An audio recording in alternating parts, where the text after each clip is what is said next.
नमस्कार विद्यार्थियों, online classes में आपका स्वागत है। विद्यार्थियों, हमने पिछले वीडियो के माध्यम से जो राष्ट्रीय आय की गणना की और सकल घरेलू उत्पाद की गणना की, इसके साथ साथ हमने राष्ट्रीय आय से जुड़े हुए जो बिंदु है उनमें आर्थिक जो क्षेत्र है उनको भी पढ़ा। आज इस वीडियो के माध्यम से आर्थिक या अर्थव्यवस्था की जो कुछ विचारधाराएं हैं उनका अध्ययन कर रहे हैं। कौन कौन से? तो जो हमने पिछले वीडियो में पढ़ा, आर्थिक क्रियाएं क्या है, यानी आजीविका के लिए जो भी आजीविका प्राप्ति के लिए जो भी क्रियाएं की जाती है वो आर्थिक क्रिया है, इकोनॉमिक एक्टिविटीज है। और 3 सेक्टर में हमने इसको डिवाइड किया था, प्रथम, द्वितीय और तृतीय। प्रथम में प्राकृतिक उत्पादों से जो प्राकृतिक उत्पाद है उनकी प्राप्ति करते हैं, वो प्रथम सेक्टर हो गया, जिसमें वनस्पति उत्पादन है, आपके पशुपालन है, मुर्गी पालन है, खनन है। द्वितीय में यहां से जो वस्तु मिली है उसको विनिर्माण कर देते हैं, उद्योग सारे द्वितीय में आते हैं। यहां से जो वस्तु मिली उसको कहां तक, बाजार और उपभोक्ता तक पहुंचा देते हैं। ये कौन सा है? तृतीय क्रियाकलाप है। अब एक प्रश्न इसी से जुड़ा हुआ है कि जो आपके आर्थिक क्रियाकलाप है उनमें परिवर्तन, पहले आर्थिक क्रियाकलाप भारतीय अर्थव्यवस्था की बात कर रहे हैं। पहले भारतीय अर्थव्यवस्था आपके प्राथमिक क्रियाकलापों में जुड़ी हुई थी, टिकी हुई थी। धीरे धीरे बदलाव आया और द्वितीय क्रियाकलाप, और वर्तमान में तृतीय सेक्टर की ओर अर्थव्यवस्था बढ़ रही है। तो ये बदलाव आपके भारतीय अर्थव्यवस्था में देखने को मिल रहा है। इसके साथ ही आपकी दूसरा प्रश्न आता है कि जो उत्पादन है या उत्पादन में जो वृद्धि है उसमें तृतीय क्रियाकलापों का महत्व बढ़ रहा है। उत्पादन में प्रश्न है आपके, उत्पादन में जो वृद्धि हो रही है उसमें तृतीय क्रियाकलापों का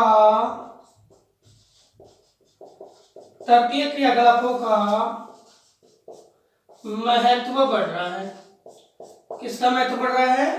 तृतीय क्रियाकलापों का महत्व बढ़ रहा है। कैसे बढ़ रहा है और भारत जैसे विकासशील देश में इसका क्या प्रतिरूप है, एक बार देखते हैं। प्रश्न इंपॉर्टेंट भी है कि जो उत्पादन हो रहा है उसमें हम पिछले वर्षों की तुलना करें तो पहले हम प्राथमिक सेक्टर भारत में सर्वाधिक था और आज भी है। द्वितीय सेक्टर भारत में बढ़ा है, तृतीय सेक्टर भी बढ़ा है। विश्व के जितने भी विकसित देश है, ये बिल्कुल बात ध्यान रखना, विश्व के जितने भी विकसित देश है वहां तृतीय सेक्टर में काम करने वाले लोगों की संख्या ज्यादा है, यानी वहां सेवा कर्मी ज्यादा है, सेवा कर्मी ज्यादा है। अब जो उत्पादन है उस उत्पादन में तृतीय क्रियाकलापों का महत्व बढ़ा है। इसमें देखें तो भारत में अधिकांश लोग कहाँ रहते हैं?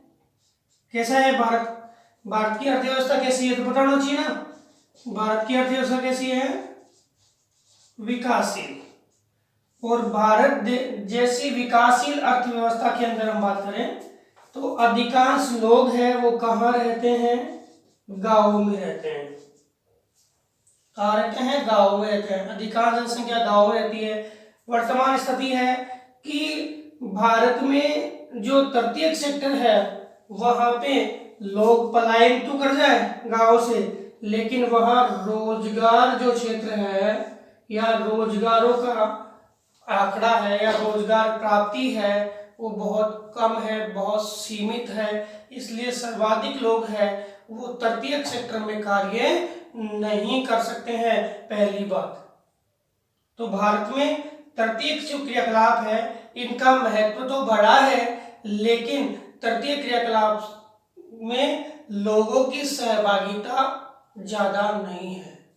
लोगों की सहभागिता कहाँ है? द्वितीय क्रियाकलाप में है और ज्यादा कहाँ है, प्रथम क्रियाकलाप में है। कैसे, इसकी बात हम देखते हैं कि बदलाव क्या आया है और तृतीय क्रियाकलाप का महत्व कैसे है। कि अधिकांश लोग प्राथमिक क्रियाकलापों में संलग्न होते हैं और यहाँ आमदनी है वो कम प्राप्त होती है। भारत की जीडीपी में जो हिस्सा है किसका, प्राथमिक सेक्टर का, वो बहुत ही कम है। यहीं से लोग बाहर चले जाते हैं और बाहर जाते हैं तो इन दूसरे सेक्टर, द्वितीय और तृतीय, इन सेक्टर से लोग हैं वो ज्यादा आमदनी प्राप्त करते हैं। तो इन सेक्टर का जीडीपी में सर्वाधिक हिस्सा है। कौन से का, दूसरे और तीसरे का। संबंधित आंकड़ों की बात करें तो घरेलू उत्पाद में आपके प्राथमिक सेक्टर का लगभग 15% योगदान है, जबकि 85% योगदान आपके द्वितीयक और तृतीयक सेक्टर का है। यानी जीडीपी का योगदान है वो सर्वाधिक द्वितीयक और तृतीयक सेक्टर का है और प्राथमिक का कम है। इस कारण से तृतीय क्रियाकलापों का महत्व हमारे आर्थिक क्रियाओं में है, हमारी राष्ट्रीय आय में है और प्राथमिक क्रियाकलापों का महत्व धीरे धीरे कम हो रहा है। लेकिन एक प्रश्न बहुत ही इंपॉर्टेंट है, ये तो समझ में आ गया कि भारत जैसे देश में रोजगारों का अभाव है, इसलिए सारी जनसंख्या नहीं जा सकती, सारी जनसंख्या नहीं जा सकती। अधिकांश जनसंख्या कहाँ रहती है, गाँव में रहती है और कौन से क्रियाकलापों में संलग्न होती है, पहले में। और बहुत कम जनसंख्या है वो इन क्षेत्रों में संलग्न है, लेकिन फिर भी जीडीपी में इनका योगदान ज्यादा है और जीडीपी में प्राथमिक सेक्टर का योगदान कम है। अब एक प्रश्न जो है वो इम्पोर्टेंट है, इस प्रश्न के माध्यम से आप इस पूरे जो रूपरेखा को या इस प्रश्न की जो स्थिति है वो आप समझ लोगे। क्या प्रश्न है, प्रश्न है कि भारत जैसे विकासशील देश में, भारत जैसे विकासशील देश में अन्य सेक्टरों यानी द्वितीय, तृतीय, चतुर्थक, पंचम, अन्य सेक्टरों का आर्थिक क्रियाकलापों में स्वरूप परिवर्तन हो रहा है यानी बढ़ रहे हैं, लेकिन दबाव आज भी कहां पर है, प्राथमिक सेक्टर पे है। दबाव कहां पर है, प्राथमिक सेक्टर पे है। फिर भी जीडीपी जो है, जीडीपी में प्राथमिक सेक्टर का योगदान क्या हो गया है, कम हो गया है। जीडीपी में प्राथमिक सेक्टर का योगदान कम हो गया है, इसको हम समझते हैं। वही बात है कि हमारे यहाँ 68% जनसंख्या कहाँ निवास कर रही है, गाँव में, और आपके 32% जनसंख्या कहाँ निवास कर रही है, नगरों में। ये नगरों में कर रही है, ये गाँव में कर रही है। अब गाँव के अंदर जो जमीन, जो भूमि है या प्राथमिक सेक्टर है, वो जनसंख्या इसमें निर्भर कर रही है, यहाँ पे दबाव है। लेकिन जीडीपी जो है वो यहाँ से प्राप्त है। एक छोटे से उदाहरण से समझते हैं कि एक कृषक परिवार है, एक कृषक परिवार में 10 लोग हैं। कितने लोग हैं, 10 लोग हैं। इन 10 लोगों में मात्र 2 व्यक्ति, क्योंकि बाहर तृतीय सेक्टर का जो अनुपात है कम है, तो यहाँ 2 लोग गए। 8 व्यक्ति कृषि कार्यों में संलग्न हैं। 8 व्यक्ति क्या है, कृषि कार्यों में संलग्न है और 2 व्यक्ति बाहर चले गए। ठीक है, अब ये कृषि कार्य करते हैं तो आमदनी, इन 8 व्यक्तियों की आमदनी हम बात करें तो इन 2 व्यक्तियों की आमदनी से क्या है, कम है। इन 2 व्यक्तियों की आमदनी से क्या है, कम है। तो एक परिवार की आय हुई, उस आय में हम प्रति व्यक्ति आय की बात करें तो ये 8 लोग जितना कमाएंगे उससे ज्यादा कौन कमा रहा है, तृतीय सेक्टर या द्वितीय सेक्टर वाले। तो यहाँ दबाव तो बढ़ गया जमीन पर, लेकिन जीडीपी में हिस्सा क्या है, कम है।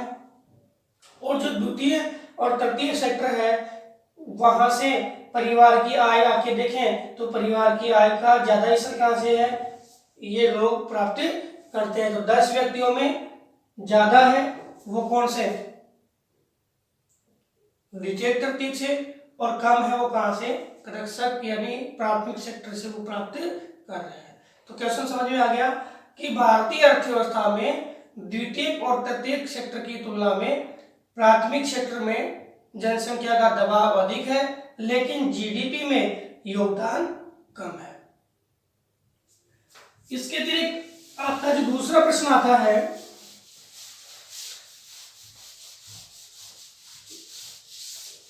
हमने अध्ययन कर लिया कि जो आर्थिक क्रियाएं हैं वो 3 प्रकार की है और वर्तमान में आर्थिक क्रियाओं का स्वरूप तो बदल रहा है, आर्थिक क्रियाओं का स्वरूप तो बदल रहा है, लेकिन इस स्वरूप के साथ साथ जो आर्थिक सेक्टर में जो जनसंख्या का दबाव है वो प्रथम में ज्यादा बढ़ा हुआ है, जबकि जो जीडीपी है वो द्वितीय तृतीय और अन्य सेक्टरों से ज्यादा प्राप्त होती है। इसके बाद आपका जो प्रश्न है आर्थिक विकास और आर्थिक वृद्धि, प्रश्न है अगली विचारधारा, आर्थिक वृद्धि क्या है और आर्थिक विकास क्या है।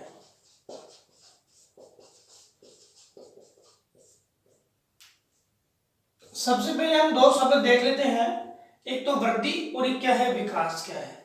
आर्थिक रूपरेखा जानते हो, पैसा अर्निंग कहां से आ रही है, तो वृद्धि और विकास की बात करें तो वृद्धि हमेशा ध्यान रखना मात्रात्मक होती है,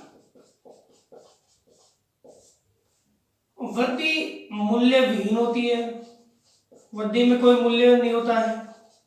2 वस्तुएं हैं, 4 वस्तुएं आ गई, 6 वस्तुएं आ गई, तो ये मूल्य विहीन है। साथ ही साथ जो वृद्धि है वो मात्रात्मक परिवर्तन होता है, मूल्य विहीन भी होती है, ठीक है। और ये क्या होती है, गुणात्मक परिवर्तन होता है इसमें, और ये मूल्य विहीन नहीं होती है, मूल्यवान होती है। मूल्यवान नहीं कह सकते हम, यहाँ पे क्या कहेंगे, मूल्यवान लिख दो, मूल्यवान कहेंगे, मूल्य विहीन और मूल्यवान। इसके अलावा जो वृद्धि होती है वो ऋणात्मक और धनात्मक होती है, और ये हमेशा विकास जो होता है वो सकारात्मक व नकारात्मक होगा। गुणों में परिवर्तन विकास और मात्राओं में परिवर्तन क्या कहलाएगा, वृद्धि कहलाएगा। अब आर्थिक विकास और आर्थिक वृद्धि की बात करते हैं, तो आर्थिक वृद्धि जो है देश में जितने भी आपके भौतिक स्वरूप हैं, इन भौतिक स्वरूपों के आधार पर जो आपके भौतिक, मानवीय और प्राकृतिक तीनों प्रकार के संसाधन हैं, भौतिक है, मानवीय है, भौतिक मानवीय संसाधन है, इन संसाधनों के आधार पर जो राष्ट्रीय आय और प्रति व्यक्ति आय में जो वृद्धि है, जो परिवर्तन है, वो क्या कहलाएगा, आर्थिक वृद्धि कहलाएगा। सीधी सी बात है क्या कि वास्तविक उत्पादन, जो वास्तविक उत्पादन है, उस वास्तविक उत्पादन के आधार पर जो आय का स्तर अगर बढ़ता है, जो प्रोडक्शन है, इस प्रोडक्शन के आधार पर आपके आय का, इनकम का जो स्तर बढ़ता है, इस इनकम के स्तर के बढ़ने की क्रिया को हम क्या बोलते हैं, आर्थिक वृद्धि बोलते हैं। क्या बोलते हैं, आर्थिक वृद्धि बोलते हैं। और यह आर्थिक वृद्धि है वो राष्ट्रीय आय और प्रति व्यक्ति आय, इन दोनों में क्रमशः परिवर्तन करती है, धनात्मक परिवर्तन करती है, तो इसको हम क्या बोलते हैं, आर्थिक वृद्धि बोलते हैं। आर्थिक वृद्धि जो है किसी भी क्षेत्र में जो लोग रह रहे हैं, अब लोगों की आय बढ़ेगी, तो लोगों के कल्याणात्मक जो स्तर है, इसकी माप जो है वो, और कैसी माप? वास्तविक माप, कल्याणात्मक स्तर की वास्तविक माप कौन प्रस्तुत करेगा? आर्थिक वृद्धि करेगी। और आर्थिक वृद्धि, पहले की बात करें हम, वर्तमान में ह्यूमन डेवलपमेंट की बात कर रहे हैं। पहले जो मानव विकास था, उस मानव विकास के दौरान केवल आय के स्तर को देखा जाता था। कोई भी परिवार है जिसमें आय ज्यादा है तो वो बोलते थे विकसित परिवार है। आय ज्यादा है वो क्या है? विकसित परिवार है। किसी देश में इकोनॉमिक कंडीशन अच्छी है मतलब वो विकसित देश है। तो वही आर्थिक वृद्धि भी क्या करता है? केवल आय के आधार पर, केवल आमदनी के आधार पर कल्याणात्मक स्तर की वास्तविक माप को प्रस्तुत करता है। ये केवल एक ही नजरिया देखता है, वो क्या है? इनकम। इनकम के आधार पर वो नजरिया देखता है। और आर्थिक वृद्धि जो है वो कैसी है? एक दीर्घकालीन प्रक्रिया है। क्या है? दीर्घकालीन प्रक्रिया है। कैसी प्रक्रिया है? दीर्घकालीन प्रक्रिया है। और आर्थिक वृद्धि कैसी नहीं है? आर्थिक वृद्धि आपके गुणात्मक नहीं है। पहले क्लियर कर दिया मैंने, आर्थिक वृद्धि क्या नहीं है? गुणात्मक नहीं है। कैसी है? मात्रात्मक है। साथ ही साथ आर्थिक वृद्धि क्या है? मूल्य विहीन है, मूल्यवान नहीं है। इसमें हम नैतिकता नहीं देख पाते हैं, हम केवल इनकम यानी आय का स्रोत ही इसमें देख पाते हैं। और इसमें परिवर्तन जो होता है वो ऋणात्मक और धनात्मक होता है। और आर्थिक वृद्धि में ही सामाजिक, राजनीतिक आदि जो बदलाव है वो नहीं देखे जाते हैं। तो एक बार रिपीट कर देता हूं, वृद्धि मात्रात्मक होती है, वृद्धि आपके मूल्य विहीन होती है, ऋणात्मक धनात्मक होती है। जो भौतिक और मानवीय और प्राकृतिक जो भी संसाधन हैं उनसे हम उत्पादन करते हैं और उत्पादनों से जो हमें आय प्राप्त होती है उसी के आधार पर हम आर्थिक वृद्धि को प्रस्तुत करते हैं। कितनी आय ज्यादा प्राप्त हुई उतनी ही आर्थिक वृद्धि को प्रस्तुत किया जाता है। और आर्थिक वृद्धि जो है राष्ट्रीय आय और प्रति व्यक्ति आय के आधार पर कल्याणात्मक स्तर की माप को प्रस्तुत करती है। यह जो प्रोडक्शन होता है, इस प्रोडक्शन के माध्यम से जो इनकम आती है और इनकम को हम क्या बोलते हैं? आर्थिक वृद्धि बोलते हैं। इसके अतिरिक्त आर्थिक विकास, तो आर्थिक विकास में देखें तो विकास गुणात्मक होता है। हालांकि जो आर्थिक विकास है उसका आधार, आर्थिक विकास का आधार क्या है? आर्थिक वृद्धि होती है। क्योंकि आप ये मान सकते हो कि विकास जो है वो गुणात्मक पहलू है। इसमें सामाजिक, सांस्कृतिक, राजनीतिक, सामाजिक, सांस्कृतिक, राजनीतिक, संस्थागत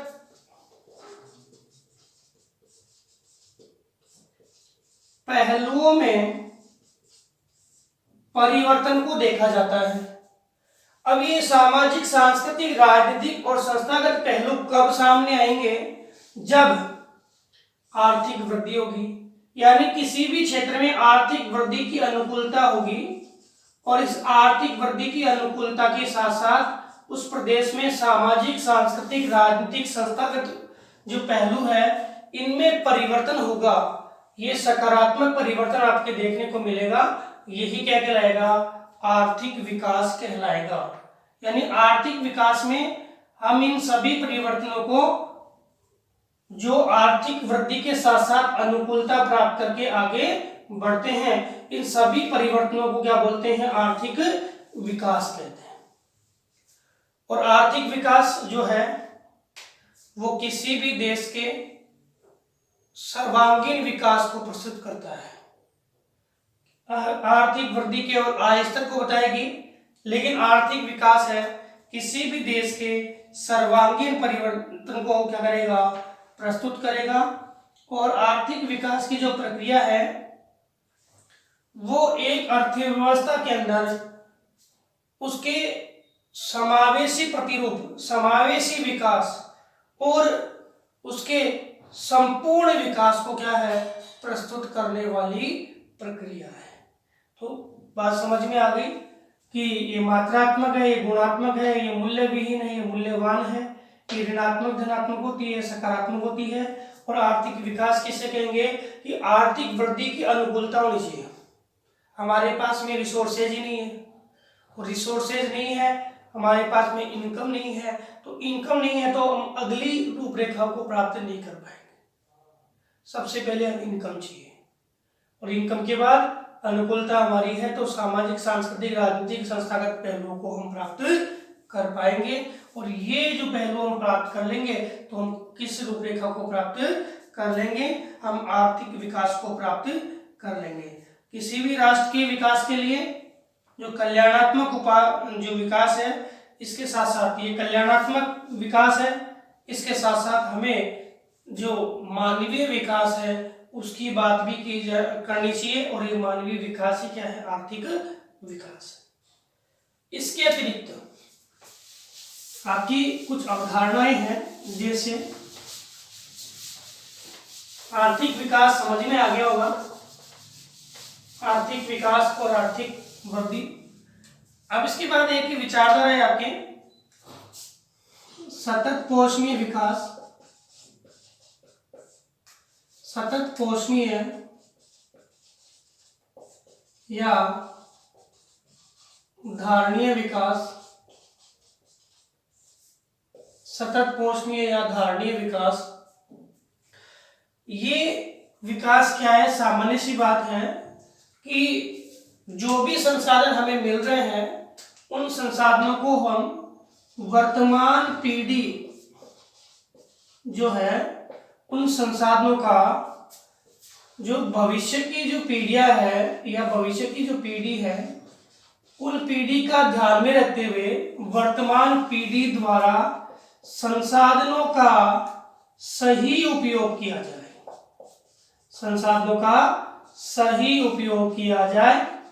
वर्तमान पीढ़ी द्वारा भविष्य की पीढ़ी को ध्यान में रखते हुए संसाधनों का सही उपयोग किया जाए, सही दोहन किया जाए और भावी पीढ़ी का पूर्ण रूप से ध्यान रखा जाए। ऐसा नहीं है कि वो खुद उनको संचित कर ले और खुद मृत्यु को प्राप्त हो जाए तो भावी पीढ़ी कहां से आएगी, संभव ही नहीं है। तो ऐसी स्थिति में क्या है कि वर्तमान पीढ़ी केवल ध्यान रखे, अपनी आवश्यकता पूरी करे और भावी पीढ़ी का ध्यान रखे कि अब ज्यादा दोहन नहीं करें।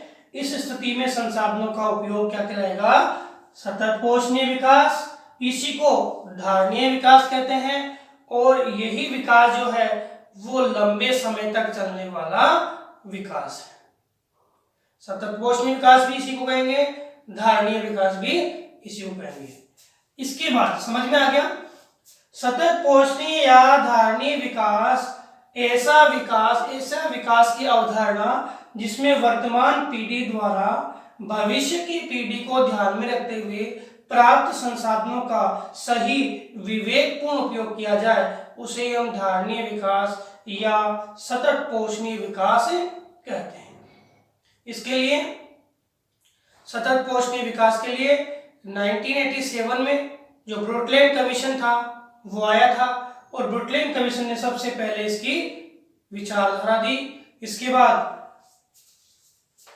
इससे पहले की बात करें तो सतत पोषणीय विकास के बारे में गांधी जी ने अपनी विचारधारा प्रस्तुत की और गांधी जी की विचारधारा के अनुसार पूरा विश्व के जो लोग हैं वो चले और सतत पोषणीय विकास को एक सही आयाम प्रदान किया। गांधी जी ने कहा था कि पृथ्वी पर जो संसाधन है वो पेट भरने के लिए है। क्या करने के लिए है, पेट भरने के लिए है, पोट भरने के लिए नहीं है। यानी पृथ्वी पर जो मानव है उनके लिए पर्याप्त संसाधन हमारे पास में है लेकिन वेस्ट करने के लिए नहीं है। ऐसे ही जो जोहान्सबर्ग सम्मेलन हुआ था पर्यावरण का 2002 में, तो इसमें हमारे प्रधानमंत्री अटल बिहारी वाजपेयी जी ने भी कहा था कि जो संसाधन है उनका सही उपयोग हमें करना चाहिए। संसाधनों के उपयोग पे सर्वाधिक जोर दिया था कि सही उपयोग हम करेंगे तो संसाधन प्राप्त हो जाएंगे। और कहा भी गया है कि इन्होंने कहा था अटल बिहारी वाजपेयी, हमारी पृथ्वी जो है इस पे पर्याप्त संसाधन है, अगर हम दुरुपयोग करेंगे तो पृथ्वी जैसे और कितनी पृथ्वियां आप रख लो तो भी संसाधनों की आपूर्ति नहीं हो सकती है। समझ में आ गया सतत पोषणीय विकास। इसके बाद जो नेक्स्ट अवधारणा है वो है आपके समावेशी विकास। समावेशी विकास, समावेशी विकास क्या है? देखो बात ऐसी है कि ऐसा विकास जो सभी लोगों तक या सभी लोगों को प्राप्त हो, सभी लोगों को सम्मिलित करके और विकास के जो अवधारणा या विकास की रूपरेखा है वो सुनिश्चित की जाए। अब समावेशी विकास में कुछ ऐसे लोग हैं, असहाय है, जो शारीरिक रूप से विकलांग है। अब उन लोगों को विकास की रूपरेखा प्राप्त नहीं होती है, जो हम योजनाएं बनाते हैं वो प्राप्त उनको नहीं होती है। तो समावेशी विकास ये कहता है कि जितने भी लोग हैं जो शारीरिक रूप से असमर्थ हैं, उन शारीरिक रूप से असमर्थ लोगों को भी एक विशेष प्रावधान के माध्यम से, एक विशेष रूपरेखा के माध्यम से या आरक्षण पद्धति के माध्यम से उन लोगों को क्या किया जाए? विकसित किया जाए। यानी पूर्ण संपूर्ण लोग जो अपने लोग हैं उन संपूर्ण लोगों को क्या है? समानता का अवसर दिया जाए।